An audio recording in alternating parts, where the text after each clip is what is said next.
Hi friends, my name is Catherine Kalu and welcome to Soul Chats.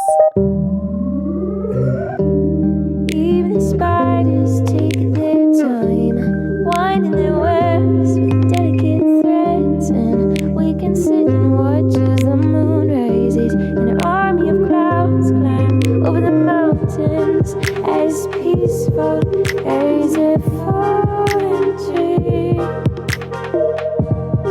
and as wild as a sycamore seed. Hello friends, I can't believe this release makes our 8th episode. Okay, wow, I feel like I just launched Soul Chats and now there are so many of you tuning into your souls and following along, and it just makes me so happy, so thank you all so much. I'm recording this intro just a few days after taking out my wisdom teeth, so please forgive me if I'm not sounding my usual self right now. This interview was deliberately recorded before I turned into a chipmunk for your enjoyment. Also, it was so awesome hearing that so many of you enjoyed my solo episode. Thank you so much for that positive feedback. It was honestly so fun to record, so definitely expect more of them in the future. As for today's episode, I'm truly so stoked to have gotten the absolute pleasure of interviewing Megan McSherry, aka Acteevism, one of the coolest souls I've ever gotten to meet, who is super passionate about sustainability, especially inclusive sustainability. Personally, I'm also a gal who is super interested in living a more low-waste lifestyle, so it was awesome getting to chat with Megan about what sustainability is all about and getting educated a bit more on not only how to be a bit more sustainable, but also how to advocate for sustainability in an inclusive manner. So with that, I hope you all enjoy this episode.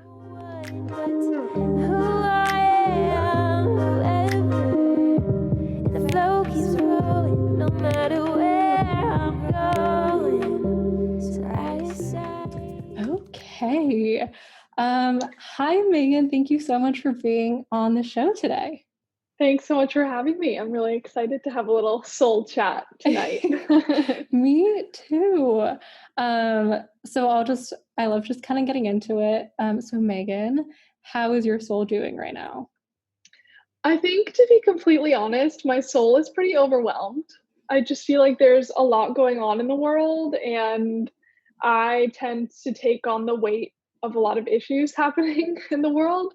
So, yeah, I'm a little bit overwhelmed. I am also feeling hopeful because I feel like through everything that's going on, people have this heightened sense of awareness of these issues and how maybe they can make them better or have a positive impact. So, kind of a double-edged sword there happening in my soul, but I think that's how a lot of other people are feeling as well. I think that's super relatable. And do you consider yourself like an empath? Absolutely. Yeah. Yes, 100%. I also consider myself an empath, and I think it's just more exhausting in a sense, but also even more hopeful in a sense. Like I think especially with you're Gen Z technically, right? Like just on the Yeah, cusp. I'm like right on the cusp. Yeah. I have a lot of faith in our generation. Like I think we're all badasses, and it like I do too.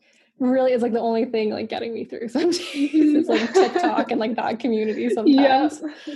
But that's awesome. I'm glad you like have kind of like the hope to fall into despair with the overwhelm. You need that to balance it out. Yeah, exactly.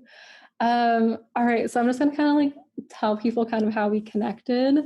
So I went to USC, the University of Southern California, has like a female empowerment kind of career focused. And I know you were way more involved in this than I was. So for like, if you want to hop in and correct me, but a conference, a conference, is that what it's considered? Yeah, I think they call it like a women's leadership summit. There you go. Perfect. That's way better than what I was saying. But I went to the 2021 this past, like right before, it was February, like right before everything changed, which is like wild to think about. But and there was just like all these different kind of breakout sessions. Thank you. I'm so sorry. Thank you so much. Breakout sessions. I went to a sustainability one because that's something I am like super personally passionate about, something that I want to educate myself more on and kind of delve more into that world. And I went, and it was just like a room full of super awesome people who had like kind of like-minded values and ideas. And Megan here was actually the one who led it and gave us this amazing presentation, and just kind of like it turned into just like a room chat. It felt like it was just like so natural, and like not like you were so good at just like making it community and not just like you as a speaker like just chatting to us. So it was super lovely, and I quickly kind of became obsessed with you and followed you on social media. And I eventually reached out to you for a little informational interview, which you were kind enough to do with me, which was so helpful and has really helped me develop professionally. And now I'm an avid viewer on your TikTok and Instagram. But yeah, so that's kind of, does that sound good to you, how we met? Yeah, that's how we met. Awesome. So with that, I would love for you to kind of tell everyone more about like you and what your story is, if you don't mind. Yeah, so my name is Megan McSherry, and I'm originally from New York, like right outside Manhattan, and kind of grew up loving the fashion industry. And I knew from a very young age that I somehow wanted to be involved with fashion. I'm not a great artist by any means, so I knew I maybe wasn't going to be a designer or a sketch artist, but I knew I wanted to be involved in the industry. And when I was a freshman in high school, I started a fashion blog. And at the time, it was called Tunes and Tunics because I loved music and fashion.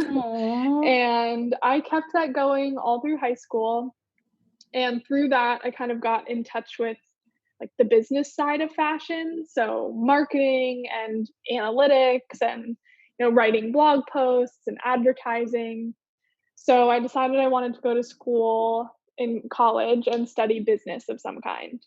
So I was looking for undergraduate programs and knew I didn't want to be in New York. I was kind of over the cold weather at that point. So I set my sights on California and ended up going to USC to study business administration. So it was a very broad degree, which I really liked because committing to something too early stresses me out to no other. Totally. It's just too overwhelming. And it was during my first semester at USC, actually, that I started to get interested in sustainability. It was 2 random courses that I had to take as a freshman, just a GE and my required freshman writing class. And both of them ended up being related to sustainability. That was not my intention. I actually did everything I could to switch out of some of those classes. I just didn't think that it was going to be something that I was interested in. So I took an intro to environmental studies class, and my freshman writing class was like the topic was issues with sustainability. So my first ever college paper, I had to write about issues with sustainability in the industry I wanted to work in, which I knew at that time was fashion. And so that semester and that class and that paper just like changed my life. It sounds really dramatic, but it really changed my life. My freshman writing class, a class that I was not excited to take, but had to. And it was in that class that I really realized I started to feel the weight as an empath of the issues that are caused by the fashion industry. Mm-hmm. And as a fashion blogger at the time, I was like, I play a really direct role in a lot of these issues, pushing fast fashion brands and the overconsumption of trends and clothes in general. So that kind of sparked my path to where I am now. I started doing a lot more research into other sustainability classes I could take at USC and decided to get a master's in supply chain management, which to me seemed like a logical choice. I don't know if you know or if your listeners know anything about supply chain management, but it's everything from after a product is designed to when it shows up at a customer's door. So it's sourcing materials and factories and deciding how much of the products you're going to make and transportation and logistics. And if you think about the problems in the fashion industry, they can all be attributed to things that happen in the supply chain. So it made sense for me to study that, not only to try to make it better, but to try to understand how it currently works and the best practices so that I can try to make them better. And now I've graduated during a pandemic. We with love a it. master's degree. Yeah, and I've kept my blog going through the whole time. I rebranded officially just a year ago to acteevism, like activism, but with a t-shirt in there. Love it. And I've loved having my blog throughout this time where I've become a more conscious consumer and more aware of sustainability, because I feel like there's this perception online and on social media that you just become perfectly sustainable overnight once you learn about the Mm, issues. And that yep. is so far from the truth. I mean, Not I it. started my journey in 2015, 5 years Wow. ago, to try to become more sustainable. And I'm still learning new things every day. And there are still unsustainable things I do every day. But you Hmm. can see my kind of like long term journey and like mindset change if you scroll back through all my old blog posts, which I think is really cool. I like try really hard to have that kind of honesty and transparency because I think it's important.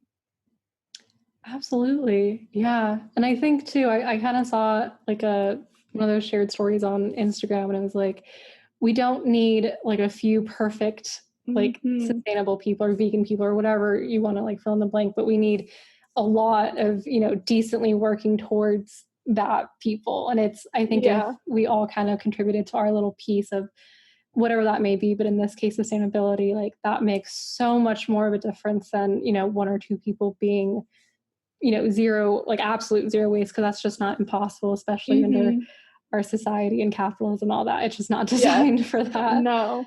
Yeah, I So I love know that I really quote. appreciate it. Yeah, yeah. So I think one thing I really admire about you is that you are a huge advocate for that, and it's I think less exhausting and less overwhelming when you kind of think of it in like small steps and think of it like, okay, like it was just more convenient to get the plastic wrapped one today, and like that's okay. Like I will try better next time, or like figure out how I can Mhm. do better next time, Yeah. which I really appreciate. Yeah. Or think about how you can like fight against the system and get rid of plastic from where it's coming from. Like, I Totally. Yeah, over big the picture. past few months especially, I've like really been reflecting on the difference between like individual responsibility and sustainability and like corporation responsibility. Yep. The big statistic that sticks out is that 100 corporations are responsible for 71% of global carbon emissions, which is nuts. How is that Sev- allowed? and that's my question. And so if I get a plastic cup one day, sure, it's a plastic cup, it's making an impact, but it's nothing compared to those 100 companies. And so Right. it can take so much energy as an individual person, regardless of what privileges you may have. And Mm-hmm. everybody now is impacted by this pandemic, so we're all feeling the weight, but there's only so much you can do as an individual. And if you want to live a perfectly, quote unquote, perfectly, because that doesn't exist, sustainable or zero waste or vegan lifestyle or plastic free lifestyle, it takes so much energy. And I would rather devote that energy to talking to my elected officials or getting people registered to vote or talking to Mm-hmm. corporations about what they're going to do to change, because that energy can be so much more effective if you're trying to target the source of the problem instead of trying to guilt consumers into feeling bad about their individual choices, which they may not have a choice about. Like it may be their only option. So Totally. that's like the mindset shift that I've been going through, especially over the past few months, which makes me feel better as a consumer. I mean, I'm all about things that make me feel less guilty, but the point of it is just like focusing on the source instead of trying to fix the issue down the line, when it can be way more difficult for individuals to make a difference than like billion-dollar Totally. corporations. Oh yeah. Oh, that I mean 100%, like that's just the hard truth, which is I think difficult to admit because we do have influence, but it's hard to kind of see that direct influence and like go to Mhm. those corporations and make that change because you see a company like Amazon and you're just like, what can I as a college student do? And it can be really frustrating too. And like, Hmm. it's really easy to lose hope when you think about those huge players. Totally. That actually perfectly segues. We kind of already like started chatting about it, but into when I asked you kind of like what's something you're passionate about or what you've been thinking a lot about lately, you said, I think talking about sustainability and making it more inclusive would be a great topic, and we'd have lots to talk about. Size inclusivity in sustainable fashion, making sustainable solutions more financially accessible, and generally changing our perspective to be more inclusive when thinking, talking, strategizing about sustainability. And I was like, yes, yes. Again, sustainability is something I'm super passionate about. I never really had a formal, education in sustainability. Everything I've kind of learned is like self-taught. I wish I would have, looking back, kind of minored in environmental science or something, but what can you do? But I would love to kind of hear like what made you want to talk about this specifically right now? Like, why has it been on your mind a lot lately, or what makes you so passionate about it? Yeah, it's been something that's been on my mind almost for the past year, but absolutely way more so over the past few months during the pandemic. Um, I'll share like a little bit of a personal story. So I have a number of chronic invisible illnesses, which so far through my life have been manageable, like take medications in the morning, or I just don't eat gluten and I don't have problems. But about a year ago now, I started having health issues that are still undiagnosed, but greatly impacted my physical ability to do things. And it was kind of the first time in my life. I mean, I was at the healthiest point of my life. I was going to bar classes 3 times a week. I used to never exercise. I was eating great food, just like really felt really strong and good. And then within like a 2 week period, couldn't carry my groceries, like couldn't hold my phone up to type because my wrists were tired or were sore. Just like physically was not able to do much. And so I started driving to my closest grocery store, which is like maybe a 10-minute walk away. And I felt so guilty. Like, this is something I've done for years. I've walked to the grocery store, I use my reusable bags, like, never was a problem for me. And then all of a sudden, I physically wasn't able to do it anymore. And I had this like immense sense of guilt. And then was thinking, like, nobody can tell. Like, if you look at me, I look physically fine. Yeah. I look normal. My body hasn't physically changed at all since Mhm. last year when I was feeling better. And it was kind of that invisible aspect of my changed ability that struck this chord in me that was like, I'm sure there are so many things I can't tell about other people. Like, people can't tell my financial status by looking at me. People can't tell, like, there's very little you can tell about a person just by looking at somebody. And I really, like, had this major shift. I don't know how else to explain it, but I was like, I can't be telling everybody to do the same things that I do to be sustainable, because not everybody's life looks the same. And there are so many different things that allow you or don't allow you to live or do certain sustainable things. And so that was kind of like my spark, just that like change in my physical ability and starting to put less pressure on myself for the things that I just physically wasn't able to do. Like, sure, I could have carried my groceries home, but that would have been the only activity I could have done for a day, maybe two. Right. And so why would I push myself to do that when I can drive to the grocery store and like buy food that I microwave in a plastic bag and comes in prepackaged packaging, when I could use the energy that I would have used carrying my groceries or cooking, chopping up vegetables, to like write a blog post or make a TikTok or post on Instagram where I'm talking about things to get other people involved, to like expand my impact, I guess. But that's where it started. And then I think during the Black Lives Matter protests, at the height of them in June, and just I've been seeing a ton of stuff floating around on Instagram lately, like sustainability and mental health, and how people with eating disorders, like reducing your food waste might be triggering, or people, I mean, one of the first like ability related sustainability issues I learned about was plastic straws. There are a lot of disabled people that rely on plastic straws. Mhm. So is our sustainability being inclusive by just outright banning something when there are people who rely on it?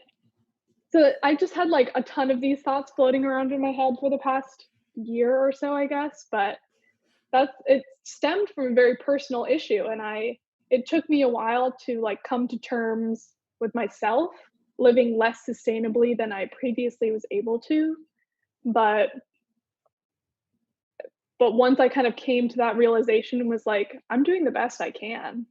And that's amazing and that's Mhm. great. And I shouldn't feel bad about that. My Yeah. perspective changed on how I wanted to talk about it with other people too.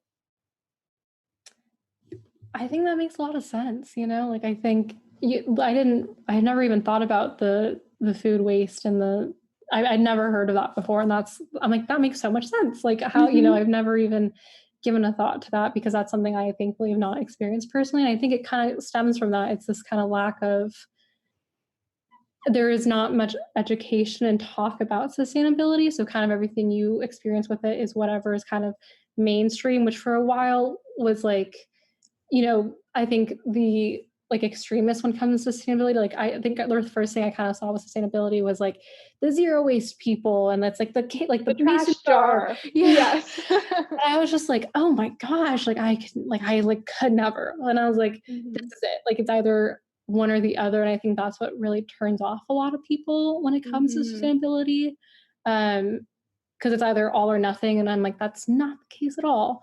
But Yeah. I completely understand. It's like when you yourself you're not educated on it because that's not something that's been presented to you. It takes you experiencing it to relate to it. And once you Hmm. kind of relate to that, you can start to kind of like open your mind and think of, different aspects and different people with different identities or circumstances or situations that impact them in their kind of, life towards sustainability. So it makes Yeah. total sense. And I think especially right now with the state of the world, I know especially with the pandemic, like sustainability has been really put on the back burner for a lot of people, including myself. Hmm. Just grocery stores, like policies, like there's, so many things have just changed. Um, so it's, I don't know, it's just like disappointing in a way, I guess, but it's trying to figure out kind of how to make things work for everyone. Yeah. And I think the pandemic kind of felt like it didn't remind me of last year when I really was physically unable to do a lot of things, but I kind of had the same, like, there were some similar feelings. Like, Mm-hmm. you're in a different circumstance. Like, things were different in the past, and now something has changed, and your ability and access to things is different. Like, I can still go to Starbucks, but I can't bring my cup. I can't Yeah. bring my like reusable cup. And that's not my fault. Yeah. Like, we're in a global pandemic and our Right. country is not taking it very seriously. So things aren't changing very much, but it's like not something I can control. Sure, I can make iced tea at home. I can like try to do every other thing to try to recreate it or change my habit, but circumstances have changed. And I think we don't really recognize that or like affirm that when it happens in other areas of our life. Um, like if our financial situation has changed or if our location has changed, if we're not a walk to the metro station anymore, we don't live close to a grocery store that has like unpackaged produce. Mm-hmm. I think it's really easy to like beat yourself up, like, oh, Blame why didn't I yourself. buy plastic free produce? Yeah, blame yourself, feel guilty, or just feel like you're not good enough or not doing enough. When really, if you just take a step back from the situation and be like, okay, something changed and that's okay. And so now I just have to shift the way that I think about it and the way that I do things. And maybe I can't buy plastic free produce from my local grocery store, but maybe I can get an imperfect produce box, or maybe I can buy bigger bags of kale instead of small ones that I buy every few days. Or like it's about shifting your perspective. And Mm-hmm. my quote that I always go back to is do the best you can with what you have. And what you have might change. And like I've lost access to a lot of things during the pandemic just because it's a pandemic. And Right. so the best I can looks really different now than it did a few months ago. And that's okay. And I think we just have to have a little more grace with ourselves and realizing that situations change and that it's okay. Yeah. And I think, well, kind of like with that quote you said, like, I know everyone kind of says, like, in the sustainable community, like, the best thing is to do is like to use what you have. Like, that's the most, like, even if it's something in plastic, like, you have that, don't just throw away a product because it's in a plastic. Like, finish that, use that, try to repurpose it if possible, like, use what you have. And I know like, again, algorithms are so weird, so maybe it's just like me on like the sustainable TikTok, but like I've been seeing a lot of thrift flips, like a lot of people getting into sewing and getting into like recreating, thrifted finds or things in their closet from before. And that's a huge aspect of sustainability that like people have access to. Yeah, and I think that's like the idea of reusing things and repurposing things has completely taken off during the pandemic, which is amazing. It's Mm-hmm. something I think a lot of people either aren't aware of or were never taught or forget is that the 3 R's of recycling or 3 R's of sustainability, reduce, reuse, recycle, should be followed in order. So first you reduce, Oh. then you repurpose or reuse, and then the last option is to recycle.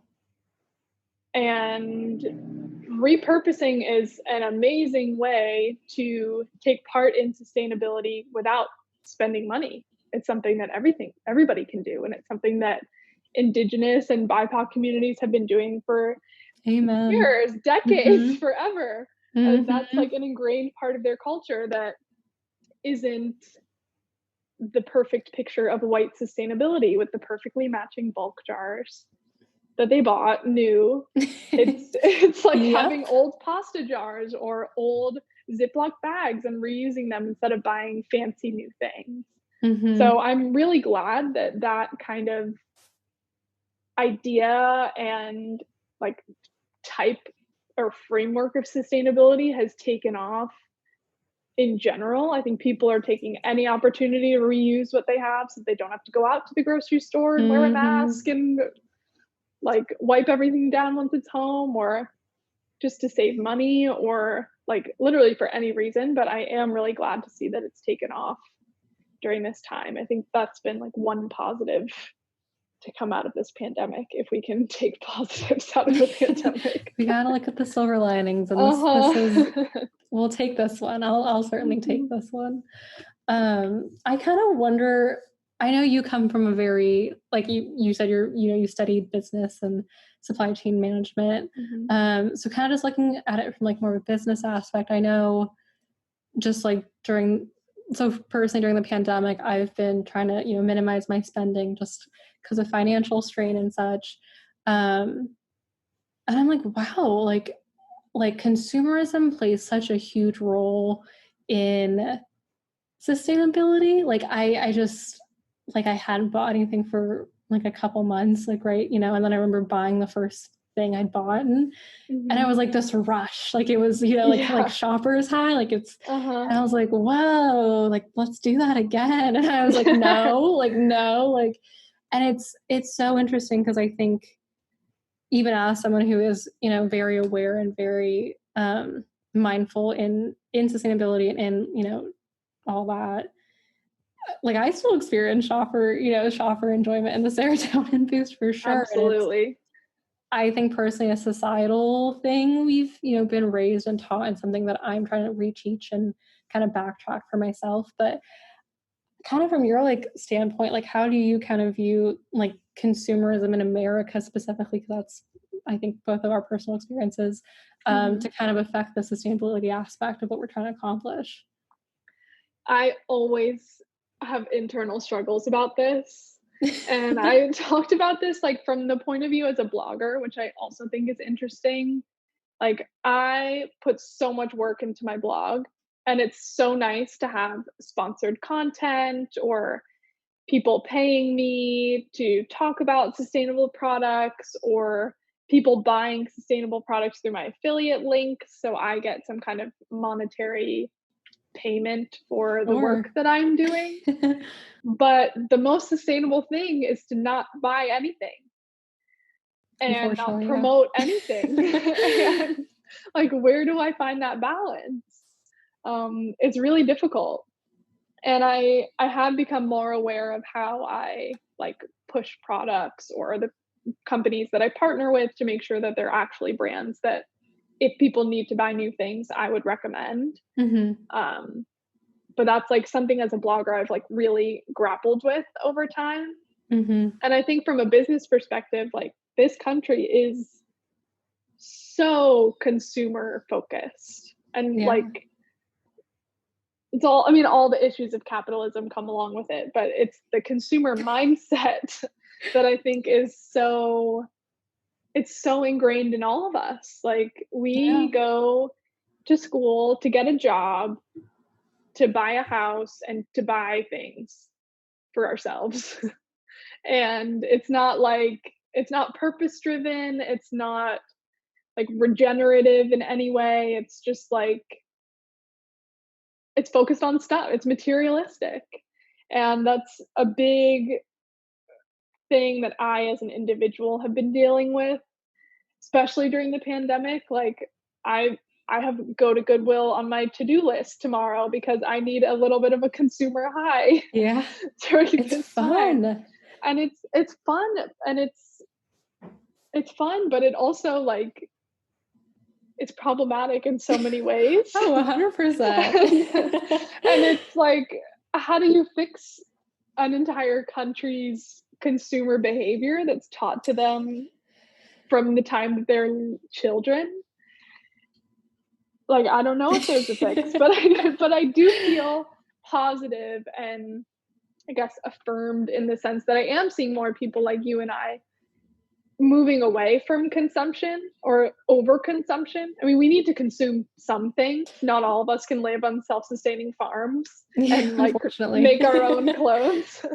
But like the issue of overconsumption, I'm really glad that a lot of people have stepped back from that, whether that was a requirement for them to survive through the pandemic or something that people just wanted to do during the pandemic or something they just didn't have as much time or ability to do during the pandemic. I do think it's a positive, another silver lining, I could say. Just having a different mindset when it comes to consuming things. Like, do I really need this? Mhm. Do I really need to spend money on this? Is this really what I want to buy right now? So I think that has been good. And I have seen a lot of people like not I haven't just had this conversation with you. I've had it with a lot of my friends and my family just talking about consuming differently, which I think is great. I mean, I'm glad to hear that. I think, again, I never know if it's like my bubble of like the echo Uh-huh. chamber, if it's like the world. I think there is like a cultural shift, like slowly. I think again, I love Gen Z. I have Gen faith in Z, Gen Z. gotta love them. I think they're, I think we, they, whatever, are very concerned about climate change. And I think Hmm. a lot of us are kind of realizing that and kind of trying to do our part, whether that's like even like the little blurb you mentioned to me, like that can encompass so many different aspects, whether it's fashion. Like I know, like let's say I think thrifting and kind of, buying secondhand is the most sustainable thing you can do. Yeah, I mean, right? There's not, Yeah. yeah, okay. Besides being naked, I don't know. But Yeah. but it's I was talking to a friend and she was just like, I don't enjoy thrifting. I don't like I just she's like, I find it a very, very difficult thing to do. And she's like, my kind of way of not being the worst human is making sure whatever I buy I use for years. She's Hmm. like, I never buy anything for a season or like for, just one trendy piece a season. She's like, if I buy something, I make it my intention to wear that for years to come. And she's like, I know that's not buying from a thrift store, and like maybe I'm buying, you know, from not the best, you know, store. Right. But she's like, that's, you know, what I try to do. And I was like, no, that's great. Like, you know, that's, and I know for like me personally, I'm like a medium-sized girl. Like I'm not, you know, like a smaller girl. So thrifting and stuff, like I have a really difficult time finding things in my size, and I get really frustrated. And, you know, I might find one piece at a time, but then sometimes I'm like, okay, I really need, you know, like I need tops for work. Like I'm starting a new job. Like I really need to, you know, and I'm like, shoot, what do I do? And I'm like browsing Depop, and there's just nothing in my size or nothing that I like, or, and then you like go on, you know, like Google shopping, and there's like just millions So of many options. Uh-huh. Overwhelmingly so. But I guess like, I know you're very interested in the fashion industry and such. Like, I guess like your kind of experience, and like how do we work towards making fashion specifically more inclusive and kind of financial, you know, body type, like all of, and I'm sure I'm missing different like identities and situations, but like in all this sense, like kind of what's your experience with that? Yeah, this is another area where I've like completely shifted the way that I think about sustainable fashion and like talk about it also on my platforms over the past few months.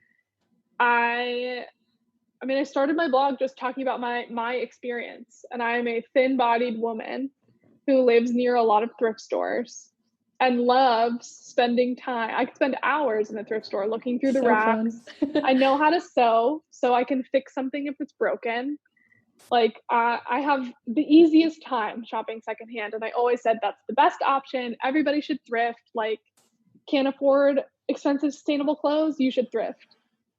And it was over the past year or so that I recognized all of the privileges that I had in my lived experience with thrifting, and that clothes are made in my size, and I'm a small, but I can wear a medium and it fits me. And there are lots of sizes available that will fit me, that are larger and that are smaller, that I could probably squeeze into. And that's not something that everybody experiences. And I have the time, I have the privilege of time, being able to sift through the racks and like all of that. I kind of realized all of that at once and was like, yeah, this isn't the best option for everybody. And so I need to stop talking about it as like this is the best thing to do, because there is no best thing to do for everybody. It's different depending on everybody's experience.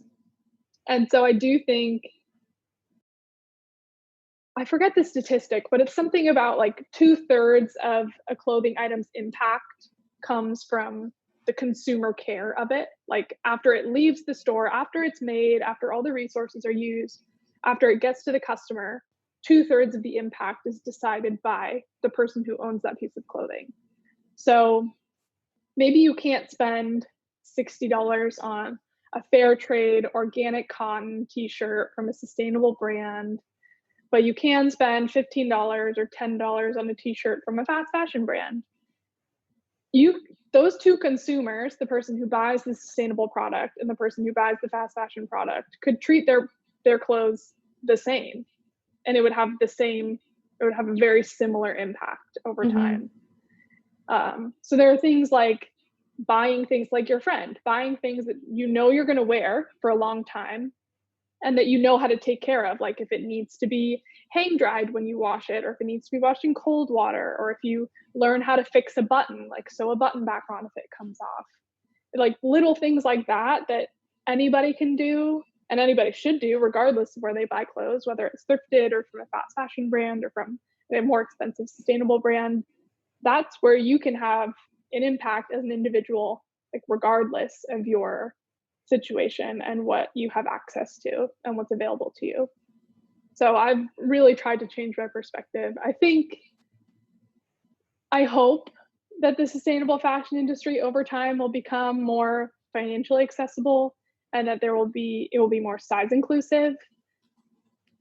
But if you look at the fashion industry in general, like shrug, I'm not making a big shrug for all the people listening. Like I just, it's not that I don't have hope, but I don't see it happening as fast as we need it to happen. And so we need to shift our perspectives again. It's not about consuming things all the time. It's about how you treat the things that you have and reducing your impact that way as much as you can. And at the end of the day, like, a t-shirt isn't going to kill the planet that much. Like, again, going back to that statistic, those 100 companies, I don't think any of them are fashion brands. And while your closet does have a big impact, it's nothing compared to like the oil companies that are contributing like 30% of global emissions. So it's about putting things in perspective and, again, like, doing the best that you can with what's available to you. So I, as a thin person who has money to be able to spend at these expensive brands, sometimes I choose to do that. And that is my best option. That's what I have available to me, and that's my best option. That is not the best option of everybody. I would say it's a very small minority of people where that is their version of a best option. So it goes back to that, like, you can't look at somebody and say you are able to shop at an expensive brand, or you can't see somebody's comment on TikTok like you can shop at an expensive brand, or you can find clothes that will fit you at a thrift store, because you just don't know. And so it goes back to like just trying to be more inclusive and understand that everybody has different abilities and everybody will have different options that make the most sense to them.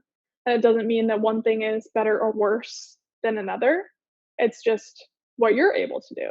And if you're doing the best you can, that's all we can ask, and that's all we can expect or hope. Hope. Keyword. It really, it's like, I know, I think you're like an affiliate for Girlfriend Collective, right? Mm-hmm. Okay. I'm a huge fan of them. I think they're one of the few brands that I've looked into, like, don't seem to be greenwashing. Like, they look legit. They also are just so inclusive, like, in every sense of the word. In like, every way. Yeah. I think they're kind of like my, like, Holy Grail. Holy Grail. Thank you. Yes. Like, they're just the best. Like, I think they're awesome. And I remember, like, I like had saved up money. Like, I really, really wanted like their bike shorts and like crop top thing. Their set they have. I really wanted it, so I remember like saving up for it. And then I like went to purchase, not in stock. Because they're slow fashion. Yes.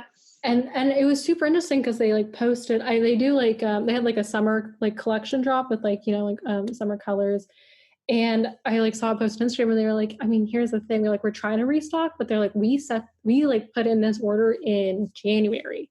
Yeah. You know? And I was like, oh, like, I'm so used to like H&M, like, you know, like producing things in a week. So immediate. Right. And it's kind of like, again, like the consumerism, it's like, and like just the immediate satisfaction, like we expect things then. And I think that's why thrifting is also frustrating for some people, because like they can go into the store and not find anything and be frustrated for, you know, wasting their time, quote unquote. And it just kind of goes back to that consumerism. But I think one thing that I know has been really helpful for me and that I try to do is like, if I'm like at a store that's not super sustainable, like I'll look at it and be like, do I like it or do I love it? Yeah. If it's not a love, I'm like, you're not going to wear this for more than 3 months. Like, put it down. And you're like, sad, and put it down. And if you think about it and you like are like, I should have gotten it. Like, we have the accessibility through like the internet now, where we, you know, we can probably get it. You know, go back and find it again and have it shipped to your door. It's so easy. But I know another aspect of sustainability is food and food waste and / like veganism and being plant-based and all that, which I feel is kind of like a, what's the word? Controversial, I feel like, aspect of sustainability sometimes. Like, I feel like fashion industry, I think we all kind of know, like, sweatshops are bad. Like, I think the general public's like, but I think, you know, I think food waste, and I think it's kind of two-tiered. It's like there's food waste and there's that aspect to it, and then there's kind of like plant-based eating and veganism. People take it really personally. which I think is interesting too. But I don't know, like, how have you kind of done that in a Yeah. sustainable manner? So I officially became a vegetarian about a year ago.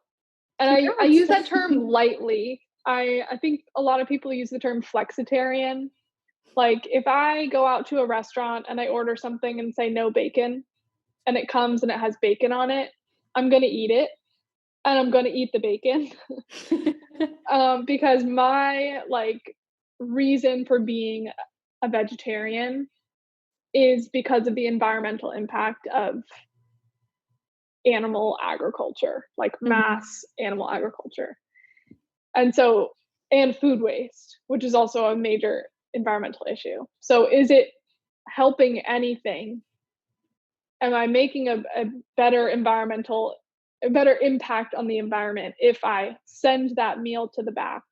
It's Mhm. probably going to be thrown out Yeah. and have them make another meal for me. No. And I think like it's not the better option. I'm just going to eat the bacon. Mhm. Um, and I think with veganism, I see a similar like wish to be perfect. And like people are really quick to call each other out, like, that's not vegan, or like, oh Yeah. my gosh, I thought you were vegan. That's not vegan. That I've like used to see with the zero waste movement, or like used to feel personally like, oh, I can't call myself zero waste if I like buy this one thing one time.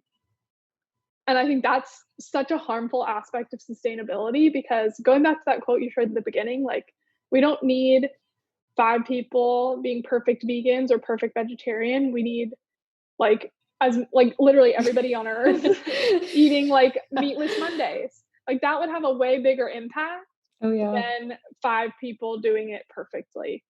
And those like really pointed comments like, I thought you were this, but you're doing this.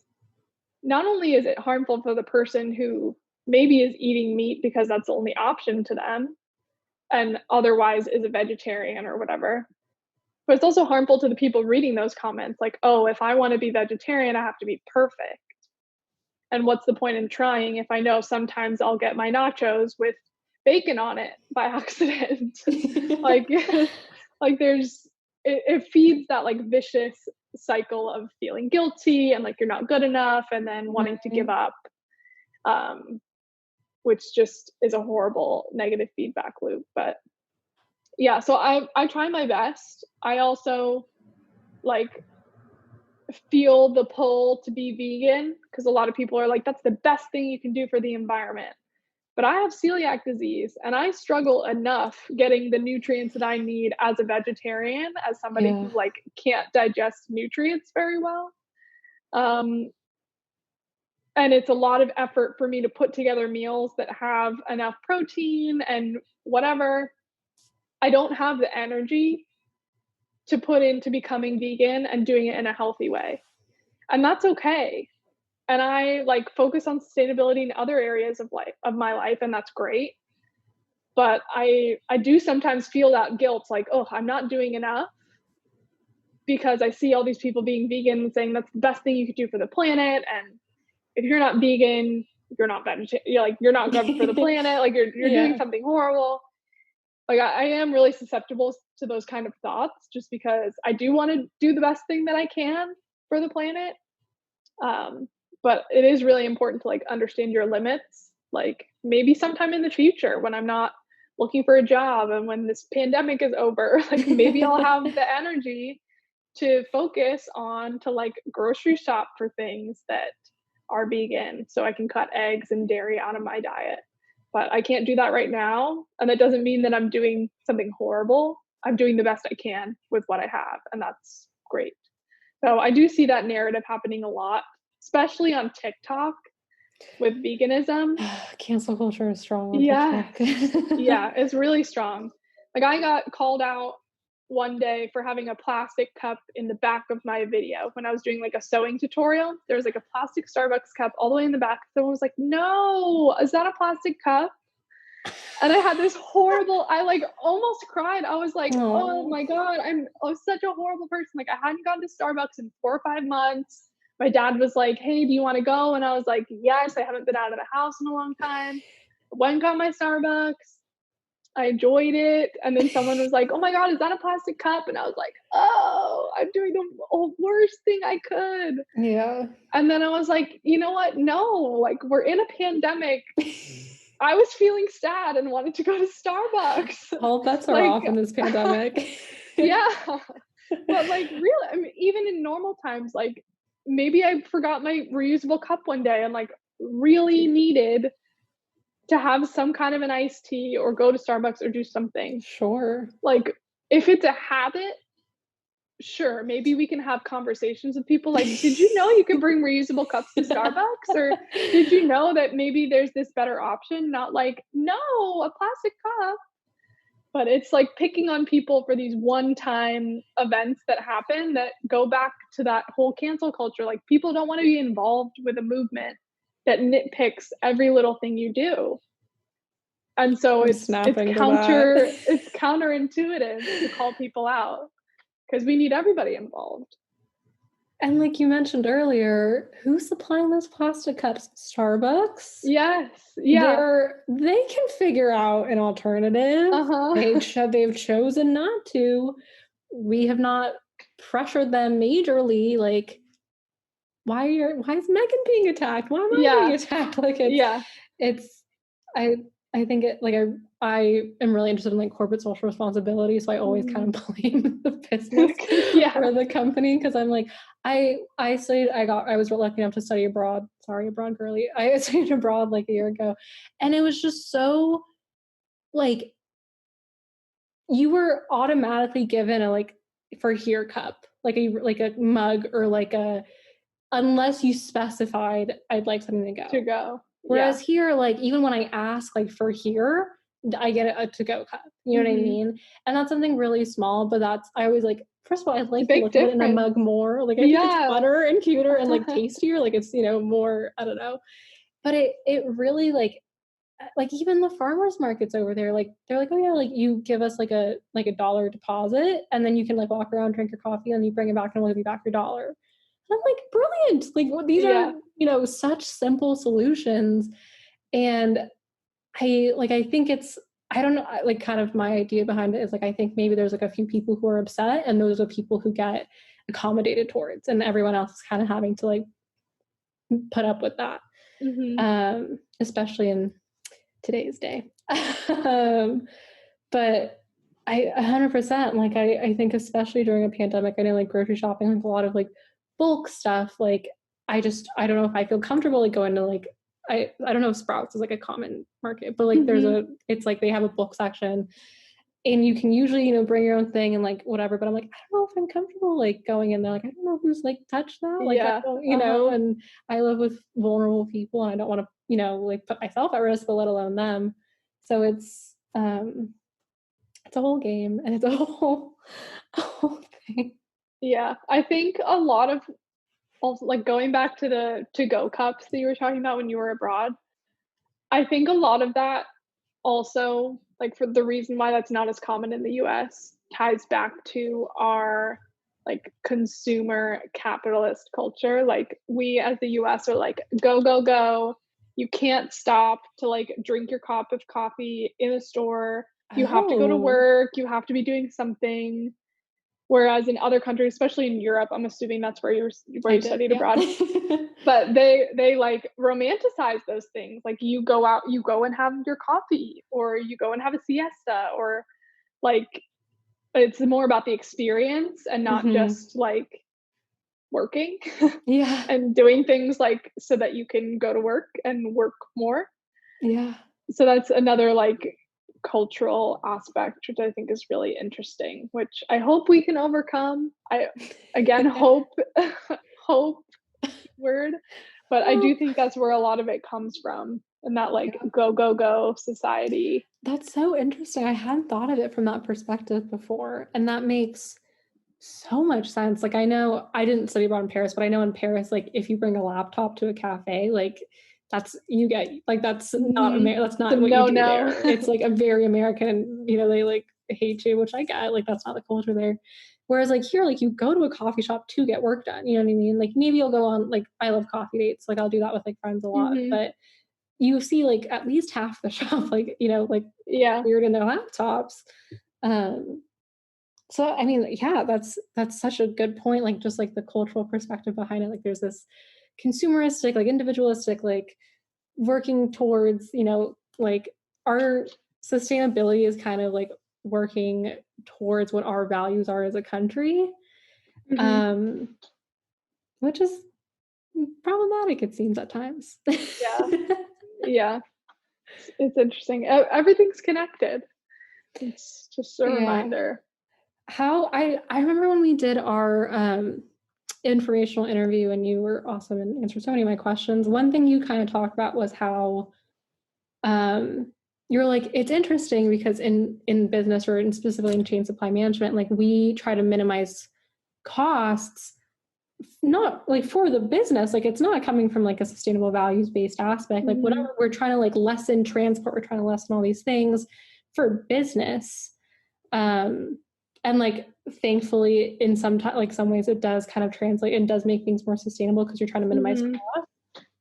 But like just kind of from like your background and like experience, like why do you think businesses aren't like incentivized to kind of do that more, especially since like I feel like the more younger generation, like we do kind of value values and, you know, missions and visions and companies that care and give a shit. And I don't know if like like they just need to kind of like die out, like in terms of those businesses who aren't doing that, you know, like we just aren't giving them our money anymore, and these new businesses need to kind of come into the light, or if they need to shift, I don't know, but like I guess like how do you view that? Yeah, so I think we talked about this on our informational interview, but I was very like taken aback, I think, by some of the things that I learned in my supply chain program. Like I knew that it wasn't a sustainability program and I wasn't going to be learning about sustainability. Like supply chain management is very operational. It's about doing the most efficient thing, which a lot of times isn't the most sustainable thing. And you're always optimizing to cost and speed, which a lot of times go not hand in hand with sustainability. But it wasn't until I took a sustainability class, I think it's called Digital Strategies for Sustainability in Business. And it wasn't until I took that class and read this book. I don't have the title off the top of my head, but it's something like A Business Manifesto for Sustainability. Oh. And it was written like almost 10 years ago. So it's not a new, it isn't like a new idea, but the author was basically saying for so long, sustainability has been positioned as this like burden, like it's an extra thing that companies have to do that costs more money, which isn't necessarily true. If you think about sustainability in the terms of like materials availability, like if you're a fashion brand and we are losing the amount of land that you can grow cotton crops that are good enough to weave into cotton t-shirts, that's a threat to your business. And so it would make sense to integrate regenerative farming practices into the way that you source, or source from farms that are doing a better job at keeping the land workable and usable and using less pesticides, things like that. But companies, a lot of times, and I honestly think it's just because there are older people in positions of power. Like if Gen Z people were in charge of big corporations, the world would be a much better place. But I do think it's because a lot, like people in older generations continue to think that sustainability is what it used to be. And it used to be an extra thing that was more difficult. But now with all of this innovation, a lot of times there are a lot of options. Some of it can be more expensive. Some of it can actually save you money. Some of it you need an upfront investment, but it will save you a lot of money over time. Some of it might not save you money now, but in the future, when there's a cotton shortage, it will be an incredible asset to your business. Like people aren't, or executives at these companies aren't shifting their perspectives in that way. And I think that's so necessary, because we're not going to get rid of corporations. or not. And so we need to Yep. change the way that they think about sustainability. And I think that also comes back to us as consumers or individuals, the way that we talk about sustainability. We can't continue to talk about it as like the whitewashed version of sustainability. Like, you have to buy into it, it's expensive, your life has to look a certain way. Like, sustainability comes in all shapes and forms and sizes, and it looks different for everybody. And sure, maybe you can buy things that will save you a lot of money over time, or maybe you can buy things that will reduce your waste to maybe nothing but are expensive. Or you can reuse your Ziploc bags for like 5 years and get the most out of every plastic item that you use. I think it's like a similar shift we have to have as individuals as to what sustainability is, and businesses have to have that same shift as well. But I think especially for businesses, like, the people who see sustainability as an asset and as something that's beneficial to their company will be the best off long term when we do start to see the really crippling impacts of the climate crisis. Hopefully. Yeah, we can hope. Hopefully that's the thing that kind of wakes them up. No, I think you're totally right. And I think you kind of mentioned this earlier, but like I kind of think of it a lot from like farming and food waste, because a lot of food waste does come from just farms and food producers and you know, that whole supply chain and such. I know especially during a pandemic, there's been a huge issue with farmers literally like throwing away like massive amounts of foods. And I'm like, why? Like, there's so much food insecurity in this country, and then there's all this abundance of food, and like exactly. But people are gonna laugh at me. So if you know me at all, one of my favorite books, I don't know if you've heard of this, it's called Ishmael. No. I think it was written in like the 90s or something. I would really highly recommend reading it. It's more of like a philosophy, anthropology type shindig, but one thing that is really majorly discussed is farming randomly. But they make it funner. Like, it's not gonna be boring. But one thing that they really talk about is how Indigenous and BIPOC communities, like, for thousands and thousands of years, like, there was no climate change, like there was no global warming. And people weren't food insecure. I mean, people were food insecure, like, in Indigenous BIPOC communities, but it came from, natural causes like flooding and or like actually not having enough food. Exactly. Just like a lack of food availability. But for the most part, like, I remember really randomly, I went to like a farmer's market like 2 years ago, and there was this guy who was like giving little mini lessons, and he was like an expert on like quote unquote weeds. And he's like, okay, like, you see this weed? And I was like, yeah. He's like, that's actually food.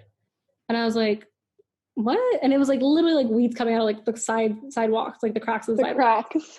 And he was like, look at this. Like, this is a type of lettuce. And he like picked it off and he's like, look at this. And I was like, yeah, that does look like lettuce. Like, you're right. Like, it looks like a sort of like arugula type thing. And he was like explaining to me like how he's like, nature is like, the world was made to feed, like the world is made to be sustainable and an ecosystem. And, this whole thing, we've created, sidewalks and cement, and we've, created farming, which in some ways is great because it gives us our favorite foods, like all the time, and at a convenient place. And, you can, settle instead of having to be nomadic like back in the day. But at the same time, like, back then, like, they ate meat, but they were hunting that meat. So you're not getting that meat for breakfast, lunch, and dinner. Wasn't factory farmed. Yeah. Exactly. They used every piece of it. Every piece of it. You're, for a few days, you're really taking advantage of that. But then it could take another month to like hunt down, another animal to eat. So it's like, we've just come so far from kind of like I like think of it as like our natural way of like how it's, I hate using supposed to be, but I kind of feel like that is how it's supposed to be in a way. But we've, you got to make this, get this paper to turn it in and get a banana, which, is made by, immigrant farm worker, it's just this whole chaotic system. Sorry, that was a tangent rant. It's an important piece. Yeah. Yeah. I don't know. I just think like you were, that's what I was saying. So back when you were mentioning like with the whole business aspect to it, like it does come from a place of shifting like that mindset and that perspective from the individual kind of like viewpoint, but also from the viewpoint of businesses. They're just not doing that because it's easier not to. It's easier to not innovate and to keep to old systems. And unfortunately, like there are a lot of monopolies and a lot of major corporations own a lot of, you know, small brands and businesses that we don't even realize, and they control the way, you know, we're consuming and shopping and purchasing. So it's, what do you kind of do in the moments where you feel that kind of overwhelming, like, sorry to be dramatic, like helplessness? Like how do you kind of like remind yourself like to be like this is like sustainable in sustainability? I think it comes with a lot of affirmations, honestly. I like talk to myself pretty constantly, like I'm making a difference. I am doing my best. I like understand that I'm not perfect, but I'm perfect the way that I am. It takes like a mindset shift, I think, to not feel helpless, which mindset shifts are not easy. They take years to like really shift the way that you think, but the more that you tell yourself and think to yourself and say out loud to yourself, like, this was the small sustainable thing I could do today, and that's amazing, and I'm making a difference, and this is having an impact on the world. It seems like gimmicky, but it does make you feel a little bit better. And I think also, I mean, sometimes this helps and sometimes not, but realizing how small of a part of the world you are, like the weight of the world and the weight of the climate crisis aren't just on my shoulders. It's like everybody. It's all so when you can remove that weight of the world off your shoulders and the weight of this global crisis that's horrible off of your shoulders, it becomes a lot easier to celebrate like the smaller things that you're able to do and see the positive things. I also try to surround myself with a lot of like positive climate news on Instagram. So like follow people that maybe aren't as alarmist. Like I think it's really important to use alarmist language, like call it the climate crisis instead of climate change or global warming. But to constantly see that on your Instagram feed every day is like too overwhelming for me, at least. Yeah. And so I try to have a good balance of people who are like, here's the good climate news of the week. Like this bee population is back, or like this species is doing well, or this place banned plastic bags. Like having a mix between like the Arctic is on fire and here's a good thing that's happening is important. You need to have a balance. And sometimes you don't want to hear about the Arctic, and that's okay. Just like recognizing what drains you and what makes you feel more fueled to do good things. Yeah. It's important to find that balance. That's good advice. I should follow more. I should follow that the account you mentioned that like say the good news, because it's, I think too, like I try to really follow a lot of like educational sources, which is awesome. But also I'm like, wow, there are all these ways I'm not doing enough. Yeah. And that's where the affirmations come in. Like, I am doing enough, and I am doing a great job, and I'm doing the best I can. And maybe later I'll try to do this new thing that's better that I just learned about that maybe I'm not doing my best. But that's where the self-talk at least comes in for me. Because it can be so easy to think like I'm not doing enough and I'm the problem and blah blah blah down a negative hole. But yeah. Yes. Yeah. Love that for us. I'm glad someone else is all, I mean, I'm not glad because it's a terrible thing, but it's, I'm like, God, it's just not me talking to myself, being mean and also trying to hurt myself in my head. But honestly, thank you so much. Like that was just so informational, educational. Like sustainability is one of those things I think we're all continuing, just like as a society, like the more research is being done and we're all just like learning more and we're all just like reshifting as we learn that. And I think you're right. I think as individuals, there's only so much we can do, and doing our best to kind of, one thing that because body inclusivity is like really, really important to me personally, just because I'm a medium-sized girl, whatever. And I literally reached out to, I like just DM'd some of my favorite like clothing brands and was like, hey, I noticed you don't do that. Like, are you aware of this? Like, are you? And they're like, yeah, like, no, like, thank you so much. Like, we have noticed this. Like, we're like in the works of like making this. I was like, okay. Like, until you kind of, you know, I'll keep an eye out. And once you do, like, I will continue to support you, but I'll kind of take it on the back burner for a sec. So I think especially with social media, like it's so easy to communicate with brands now. And it is something as simple as a DM. And I always like pester Trader Joe's about plastic. Yes. All the time. Best, but like not in this. Well, like, not really. yeah. Great food, but not great packaging. But yeah, thanks so much. I really appreciate it. With that, I was wondering if there was something that you would like to either for yourself or the world or anything would you like to manifest for the moment? I think going off of what we were just talking about, manifesting for everybody, just to feel positive about what you are doing and to feel affirmed that you are doing the best that you can and that you are having a positive impact, even if it's really small. I know mindsets, like we don't have much to do right now during the pandemic, so we're just thinking a lot. And so I really would like those thoughts to be positive regarding sustainability and inclusive and just trying to expand our mindsets out of maybe our narrow view of what sustainability is. I love that. I will manifest that along with you.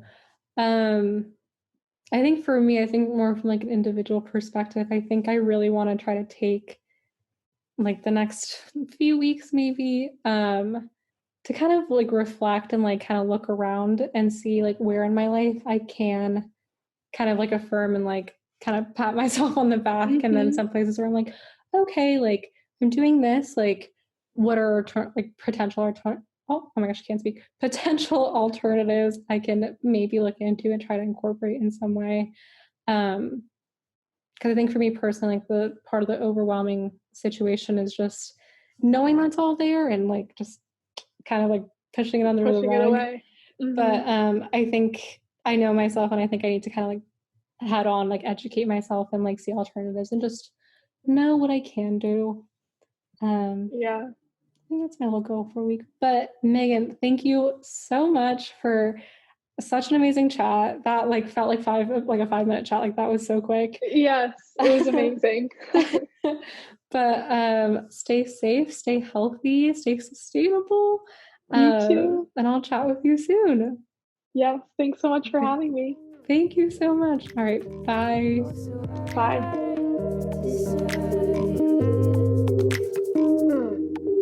I decide to enjoy.